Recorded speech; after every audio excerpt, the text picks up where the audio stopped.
Tell me when you're doing it, though. Don't just put us. Welcome everyone to Lurking for Legends, a live video cast where we talk with people from all walks of the publishing industry. So I'm Christy Stratus, historical fantasy and historical suspense author, all books taking place in the Victorian era. And my awesome co-host here tonight is David M. Kelly, who writes all things sci-fi. And you'll notice that Richard is missing. So he may or may not pop in at some point. It's really just that he's in an area that does not have great Wi-Fi. So we'll see if he comes in, and if not, then we'll certainly miss him. So Looking for Legends is an interactive broadcast, and we encourage viewers to chime in with questions for our guest tonight or comment on what you're hearing in the show. So tonight we're excited to be chatting with Gregory Erich Phillips. Welcome, Gregory. It's great to have you. Thank you, Christy. Hi, So glad to be here. Awesome. So tell us a little bit about yourself before we get started. I know you're from a literary family, just tell us about yourself. Yeah.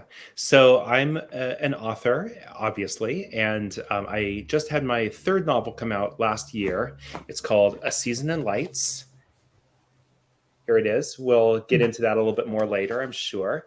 And I've been writing pretty much since I was really a young boy. I wrote my first novel when I was 14. I've just always been fascinated by literature and storytelling, really. And so I'm very excited to have a few of my novels finally to have gotten some traction after many years. And yeah, it's just been an exciting time. Yeah. And I think every one of your novels has also won an award. Well, multiple, Yes. I think, but at least one, Yeah. which is really something to say, especially for debut books. Yeah. That is really something. For me, the awards really were a point of validation for me, because as any newish author will tell you, it can be very discouraging just navigating the whole publishing industry and readers and not knowing if your works are going to be well received. So having won an award for each of my novels, at least one, again, it was very validating and really just told me that, yes, these books are worthy to be out in the world. And it encouraged me to be more proactive with pushing my word out, to the public. Sure. I think that's a very valid point, Gregory. I mean, as authors, we very much tend to work on our own, and kind of like in little dusty back corners often, and don't even see the light of day sometimes. Is that your dog, Christy? That's actually my cat. It sounds like a dog, but he seems to have eaten something he doesn't quite like so much, so he's making some noise. Whenever anybody comes over, he runs and hides. But when I'm on something like this, he wants to be seen and heard. You might see him walking on my chair behind me later. Okay. But yeah, as I said, we tend to work in very insular spaces. So, kind of having some idea of validation, it can be very challenging for authors, at any stage in their careers. Absolutely. It is a lonely experience being a writer. As you two are both writers, you probably know that. It's you do spend so much time on your own and almost in your own echo chamber of thoughts. So getting that outside validation is very necessary, but it's also something you can't just go and seek. It has to come from a real source. It has to be authentic. And for me, when I was starting out, that was one of the main challenges. And for that reason, I often didn't like talking about the fact that I was a writer before I got published.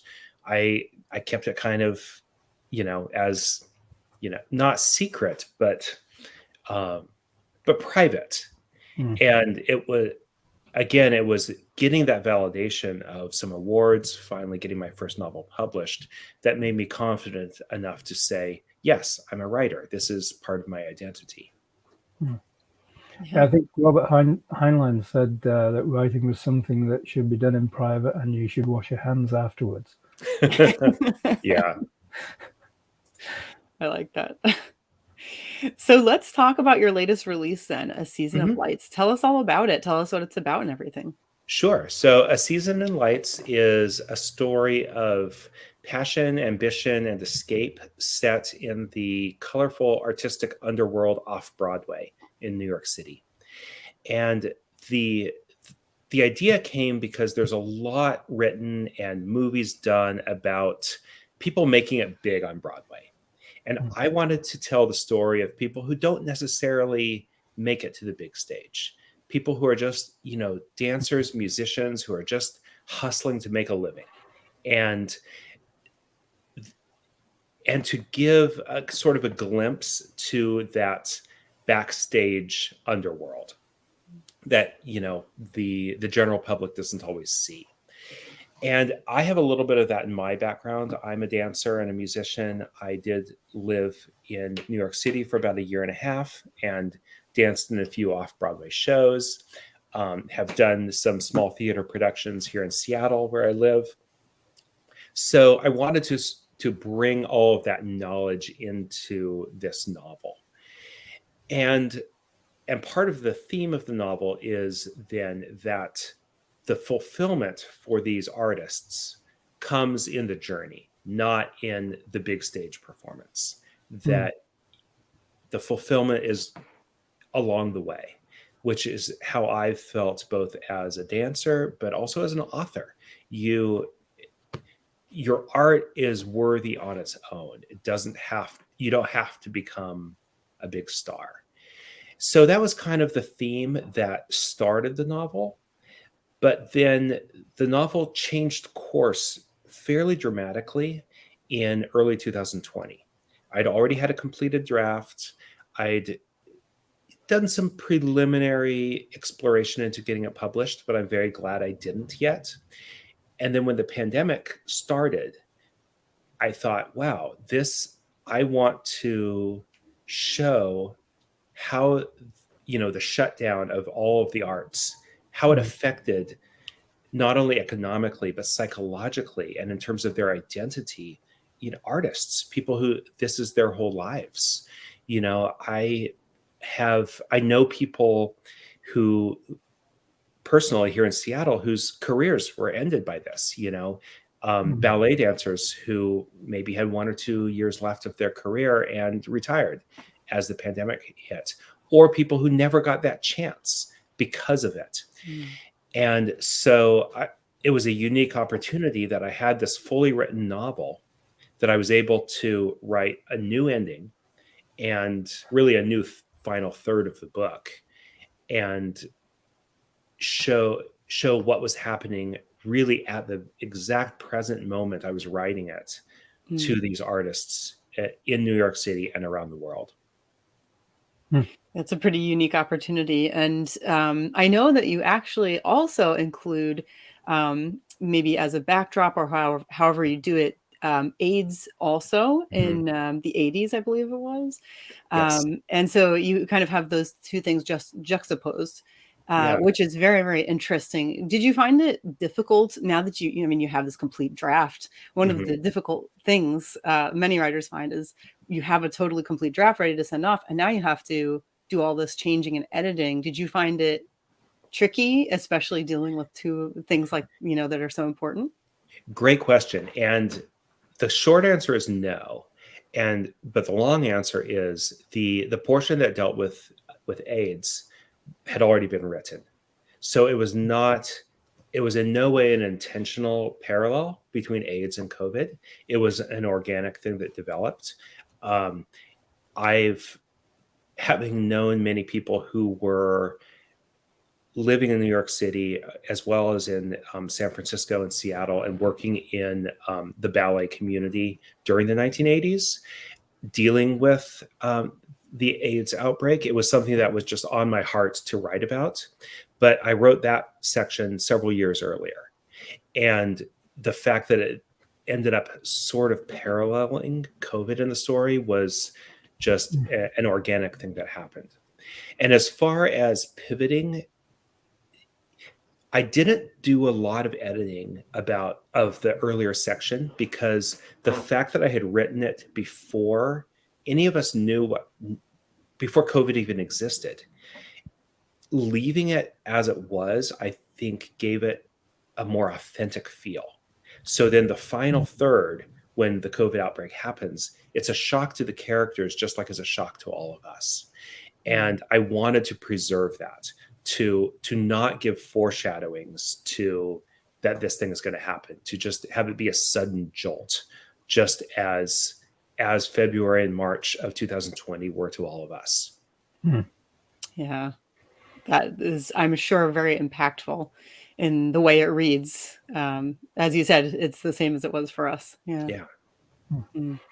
So I noticed for the launch of A Season in Lights, you were featured on around 50 book blogs, something like that. Yeah. And you were also on the cover of Publishers Weekly, which is a huge achievement. Oh, that was fantastic. Yeah. What's the secret? Please tell us. Publishers Weekly, my publisher, helped to make that happen, which I'm super grateful for, and many of the blogs too. My publisher has been extremely supportive. Lucid House Publishing out of Atlanta, they've been just a fantastic partner. I've also, some of it is, on my own, just kind of reaching out to blogs and podcasts. I'll also give a shout out to my publicist, Creative Edge Publicity. They've been fantastic, and they, helped me connect with the two of you. And so it's been a collaborative thing between, my own work, my publisher, and my publicist. And I think having that team behind you is huge. It's, again, back to what we were talking about at the beginning. Sometimes being a writer feels lonely. You can get discouraged. And so having a support team, both with marketing, publicity, and also with your publisher, who believe in your work, number one, and then are, doing things to help you promote it, it's invaluable. You're right. And we have a comment here from Hillary. It says, I think we heard so much during COVID about how tourism and hospitality was suffering and perhaps less about the arts. So I think it's great that you chose to focus on that community. Yeah. Thank you, Hillary. Yeah. It's something if you're not in it, you don't always think about it, because arts seems like a luxury that we go to a show or a play or, a concert, just for fun. But this is careers for these people, and not only careers, but identity too. That was one thing I really wanted to show in this book, is that losing that is a loss, not only of a career, but of an identity. Yeah. What a great point. CJ. Go ahead. So CJ says, I love that you acknowledge the impact of a team effort.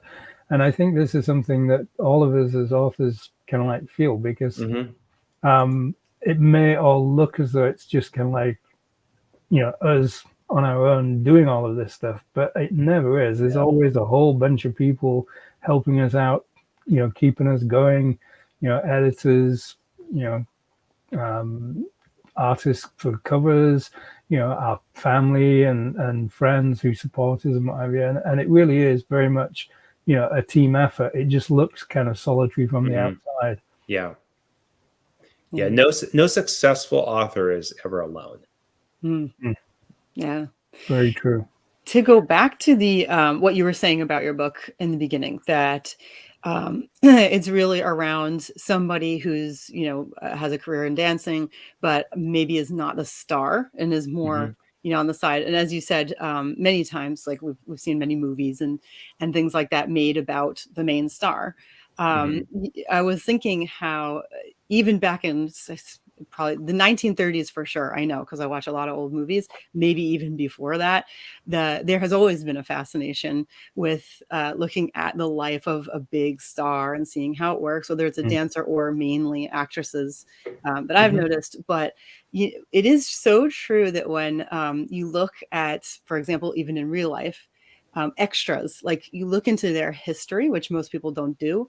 Mm-hmm. It's fascinating, and sometimes it's even more fascinating than the main event. Yeah. You know, it can be more Mm. fascinating. So it just, you know, what you're saying, basing your book on someone who is not the main star, actually Yeah. sounds more interesting to me. I agree. And, you know, and there's two primary characters. There's the female dancer who is a little bit past the point where she should be taking this chance. She's in her early to mid 30s, auditioning against girls who are, you know, 17, 18 for these dance parts, and just feeling, and she has this history already. And I agree, it makes her a more interesting character. She's got demons, family drama, things that, you know, are not making it clean for her to take this chance in New York City. And then the other character, which is an older man who's a pianist, and he's in his 50s when we encounter him. And in contrast, he had his big breakthrough when he was in his early 20s. I can't remember his exact age. And then it never happened again. And that's another side of this story of the artists that happens, that you have this big moment that you never fully appreciate because you assume that it's the start of something. Yeah. And for him, for Tom in the story, it became the highlight of his career. And he looks back in his 50s and thinks, wow, I never would have imagined that it never happened again. Yeah. So it's a little poignant. It is, you know, you speaking about it just makes me sort of chills, you know, the kind of thing when it's hard to appreciate what you have in the moment that you have it. And as you say, you do assume you're going to continue to skyrocket, but that's painful on the end. So just sorry. So, go ahead. No, David and I are like right on top of this together. CJ says, "This sounds like something I'd like to read. Where can I find your work?" So so my website is scrolling right below. Make sure you spell my middle name with the ERICH. So if you go there, it has links to buy the book. You can also buy it on Amazon or, you know, your favorite bookstore. You know, I always encourage you to support your local independent bookstores. Again, the title is A Season in Lights. So yeah, there you have it. Fantastic. So just moving on to one of your other novels, you wrote Love of Finished Years, which is set against the backdrop of World War One. Could you talk a little bit about why you decided to set it during that time period and perhaps some of the research you had to do for that? Sure. Yeah. So it's interesting that, as I mentioned at the beginning, I've been writing novels since I was 14. So, which is about 30 years ago. So, and I've kind of written a combination in my early years between contemporary fiction and some historical. I love history.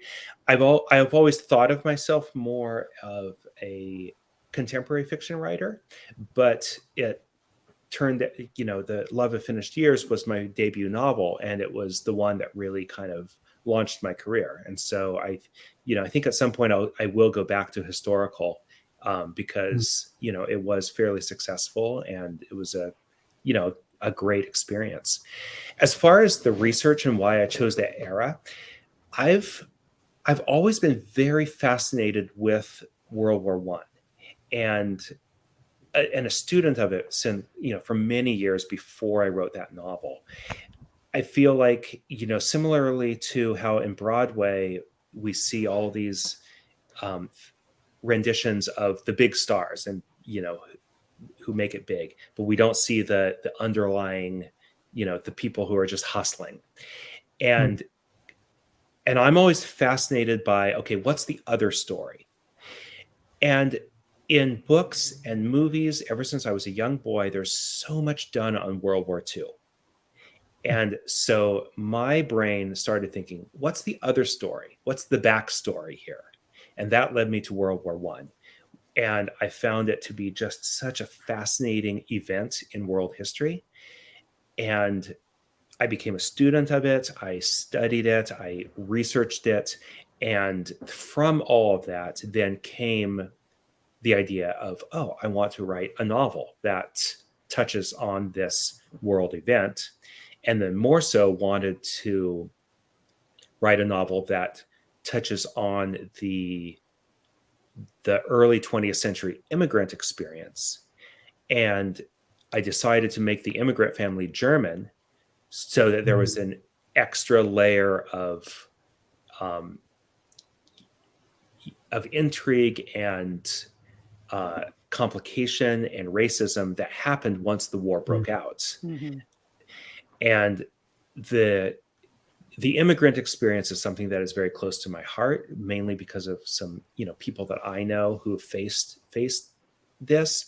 And so that's something I delved into both in Love of Finished Years, as well as in my second novel, The Exile, which follows a Colombian American family in, close to present day America and their experience of racism, the threat of deportation, and so forth. So that was sort of the twofold inspiration behind Love of Finished Years. And then that novel ended up being the first one that won an award, and it won an award before it was published as a manuscript. And that is really what ended up sort of launching my career. Mm. Wow. Yeah. I didn't know you could win an award before you published. Well, if you just submit it, who's going to say no? I guess so. Yeah, that's what I did. And you mentioned your other book. Mm-hmm. Please let me know if I got this wrong. I believe it's called Exile. The Exile. The Exile, yes. The Exile. And this also takes place during a major time in history. It's the financial crash, right? About in 2008. Yeah. So you have, feel free to tell us all about it, of course, but maybe you should do that first, actually. Tell us a little bit about The Exile, because my question kind of goes between them. Yeah. So yes, The Exile, as you mentioned, it takes place during the financial crisis of 2007, 2008. It follows a Colombian American woman and her extended family who, and it also goes back to the 1980s, similarly to the way A Season in Lights does, to portray her and her father's time of fleeing Colombia during a period of some political and drug violence and so forth. And that one's sort of twofold, the themes both being about the immigrant experience, and as I mentioned before, that's something close to my heart, where I wanted to portray just the way that feels to have the threat of deportation hanging over you, and to hopefully foster empathy toward in readers who may not know people directly. And then the financial crisis is an interesting thing I wanted to tackle, because I actually do my day job is I work in the mortgage business. So I have I was there during that time. I saw how that all unfolded, and you'll notice a theme in me and my writings that I want to tell the story of the people kind of underneath what you see. There's a lot written about the financial crisis, movies and so forth, about the big Wall Street bankers, similarly to the big Broadway stars. I wanted to show the experience of the low-level mortgage loan officers just hustling to make a living on the street. And so that's what I did in The Exile. That's where I set a lot of the drama, was in just a shady mortgage office that these people are just trying to scrape by. And so it was fun to write, because I put a lot of my own experiences into it, just things I've seen in the business. But it also gave a good backdrop for the protagonist being a Latin American who knows that her very success is tied to her ability to stay in this country. So I noticed that in all three of your books, there is like a major historical context. The time period is extremely important, and something major happened during it that you're dealing with. Yeah. So we have, the 2008 financial crisis. We have COVID. We have, the big AIDS scare in the 80s. And, your other book also had World War I involved in it. So, is there like a particular reason that you always do that? Is it because like it's pointed to the characters, it brings out something from the characters? You love doing that, or what is the reason behind that? Great question. And in some ways, even though 2 of my 3 novels are contemporary, I consider myself somewhat of a historical novelist, even when I'm writing contemporary fiction, because it, like you noticed, it ties in with world events. And for me, that's just part of the fascination of writing, and what inspires me is to tie these characters into what's happening, because these events so affect all of us. We're all marked by them. In the latest example, the COVID pandemic is going to be a defining event for our generation, for everyone who lived through it. It may be the defining event for many of us. And I think that fiction is one of the beautiful things about fiction is it gives an opportunity to unpack and deal with these world-changing events in ways that other mediums can't. So then the financial crisis, that was, for many, it wasn't like COVID that it affected everybody, but it affected many of us. And so to deal with it in that way, I think just people will relate to it, as well as to, just to deal with the immigrant experience in the United States in recent times is another huge life-changing event for many people, both who have experienced it and who've known people who've experienced it. So that, as far as why I do it, I don't really think in advance about it, but that's what inspires me to write a story, to craft a story, is there's this thing in the world that happened or that is happening that I want to put a character into it and then see where it goes. Yeah, absolutely. CJ says, it's so inspiring to hear your story, Gregory. What is your writing process? Do you plot, or are you a discovery writer? Discovery writer all the way. It's so I hadn't intended to discuss this piece, but here we are. I recently started a new novel. I wrote the first chapter. I have no idea where it's going to go after the first chapter. No idea. Usually I plot about the first third of the book and then have a very loose idea of what's going to happen after that. But the thing is, once you create a character, they take the story where they're going to take it, and they take on a life of their own, and they make bad decisions, and you have to allow them to make bad decisions and then follow them into whatever murky waters they went into, and you don't always know how you're going to get them out. So it's, people sometimes ask, okay, do you create the character first or the plot first? For me, I create the situation first. And once you create the situation and then put a character into it, then you don't know where the plot's going to go. Right. Yeah, exactly. Yeah. Such a good point. So, just talking about your writing in general, you on your site, your work is described as literary fiction. Could you just maybe talk a little bit about that to explain what that is to maybe people who don't necessarily know the term? Sure.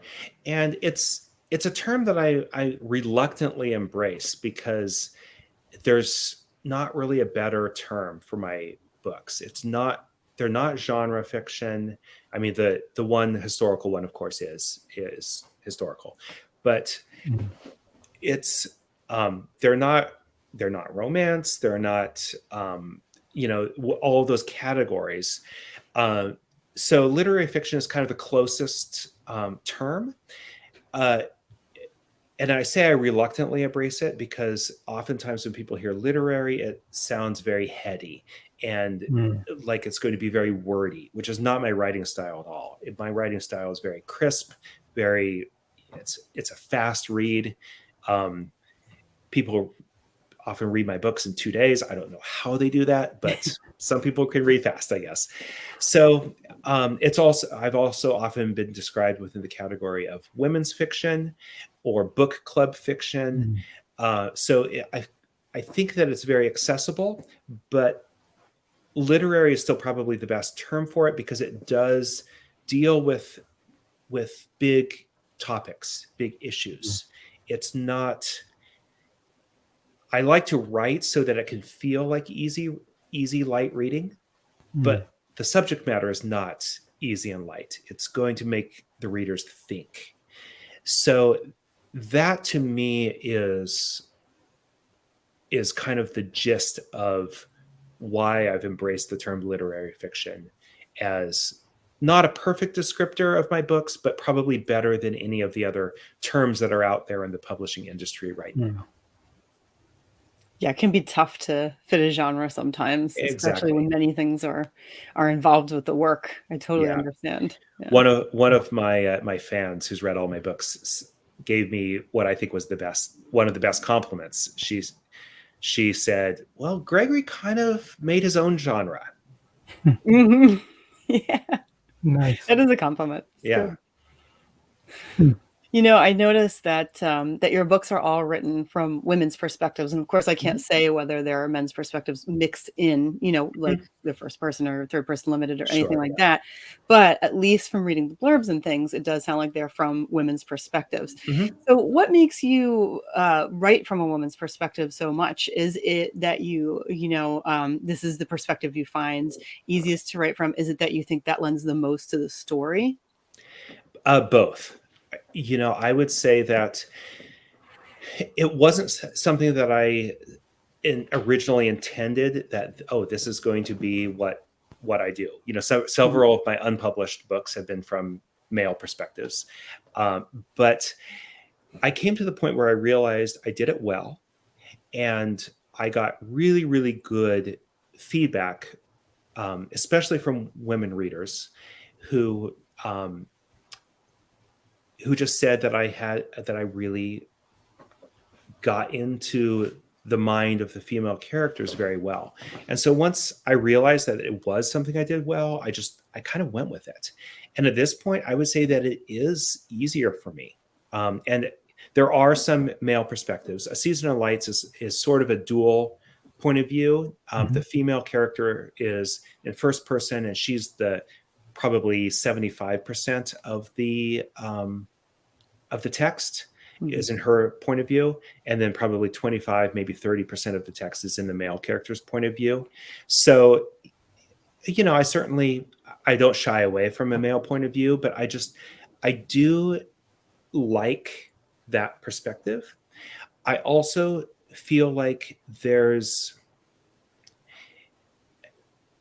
I don't want to say this the wrong way, but there's something in it that I like writing from the underdog perspective. And so, especially in the historical novel, the female point of view is the less told story. Same with the Latin American immigrant. The female perspective is the one you hear less often. Not as much true in the latest novel about the ballet dancer, because in that case, a male ballet dancer would be the less told story. But getting into the mind of somebody who has a situation where society is they're a little bit fighting against the norm is attractive as an author. So I think that also draws me to the female perspective. So it's a combination of all of those things. Yeah, absolutely. And especially in a historical perspective, the Yeah. woman's perspective is absolutely going to be the toughest story you can tell. Sure. And one of the things, just following on from that, Gregory, nowadays we sometimes hear the sort of opinion that men shouldn't write from a female perspective. Obviously, you've done that 3 times now. I mean, I was just wondering how would you respond to something like that?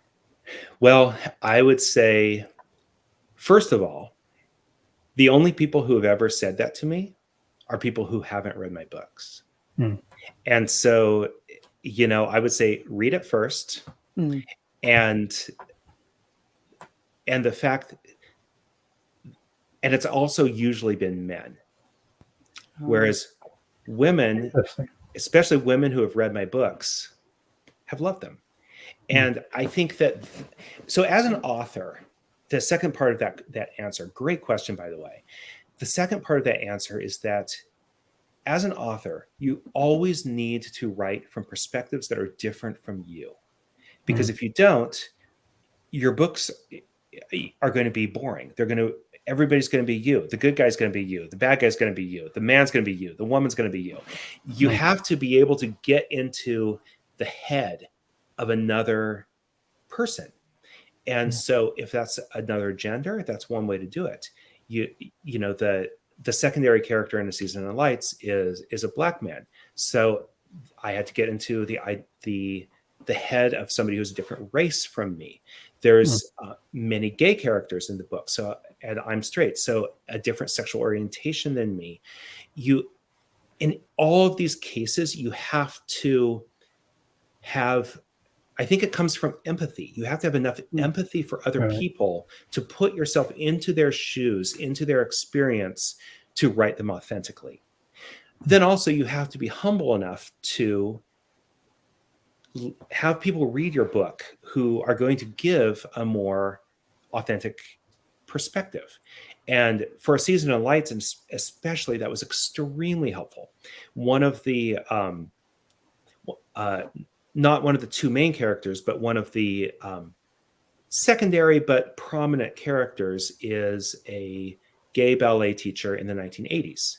So I was not in New York in the 1980s. I was there more recently. And that was a perspective that I gave the novel to someone I know who was working, a gay man who was working in New York City in the ballet business in the 1980s. And to get his authentic perspective, especially on the outbreak of AIDS and the fear that just the emotions that involved as somebody in the gay community at that time was an invaluable perspective for this novel. And so I think that it's very important to have other people read your book before you publish it. And I've done that with all my novels. It's great advice. Excellent advice. Yeah. We have a question from Hillary. She says, you mentioned that you started writing as a teenager. What advice would you give to teens who want to be writers but perhaps aren't getting much encouragement from parents or teachers? Good question. The most valuable thing for me of starting to write that early was, when you're a teen, you're a little bit cocky. And so I wrote a 400-page novel when I was 14 because I didn't know that it was supposed to be hard. And so ever since, I have this in my mind. When I start a new project, I'm thinking, yeah, I'm going to finish this, because I did it before I knew it was supposed to be hard. And for a lot of people who start writing as an adult and they write a chapter or 2 and they think, oh, I can never finish this novel, So for somebody who's starting as a teen, I would say the best advice I can give is lean into that teen confidence and just do it. Don't worry about it if it's good or not. I mean, honestly, that first novel I wrote, it was terrible. It will never see the light of publication, but it doesn't matter. I did it. So lean into it. And if you aren't getting encouragement from your parents or teachers, lean into that too. Just think, screw them. I'm going to do it anyway. And write your story. And maybe it'll be good. Maybe it won't.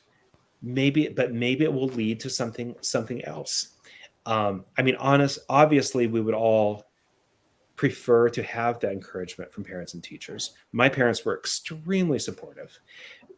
But if you don't, just, again, lean into that natural confidence in ourselves that we all have as teenagers, to just think, I don't care if they aren't supporting. I'm going to do this. I don't know if that is the best advice, but that's what comes to mind. It's a good point. There are so many things that stop us, and especially as adults, we're fully developed and we have learned to be afraid in a way of many things. So it's a great point. I've got a question for you, and this is a little bit slightly left field. But it's like we kind of touched a little bit briefly earlier about the fact that you're an accomplished tango dancer. And personally, I have to say I'm incredibly jealous because I've wanted to learn tango ever since I saw Arnold Schwarzenegger in True Lies. And I never learned it, and I've got a bad foot now, so dancing's difficult anyway. But anyway, so, being an accomplished dancer, being an accomplished writer, do you see any kind of similarities between dancing and writing? I mean, apart from using your feet for both. Absolutely. I think the creative process is just something that crosses in different areas. So it's very different. With writing, you're creating words, you're creating a storyline. With dancing, it's a little bit more abstract, though, that you just kind of, you feel your way through motion more. Even when you write a choreography, you're first feeling your way through motion and then you're writing it down. So it's a very different art form, but I find that they engage my mind in similar ways. But then again, dancing engages my body in a way that writing doesn't. So dancing gives me something that writing can't supply, which is that physical engagement, as well as the connective engagement with your partner. Because as a partner dance, it's not just moving yourself. You are moving with another human. And that's something that I just absolutely love about it, and which I find very unique about it. That creative flow. Yeah, absolutely. I expect at some point we'll have a tango something in one of your books. It has to happen. Yeah. It's just waiting for the right time. But of course, I still wrote the book about dancers. So, of course. And there is at least one dance scene in all of my novels. It's a little, interesting. thing I throw in there. Cool. Okay, so we're kind of getting to the end of our time here.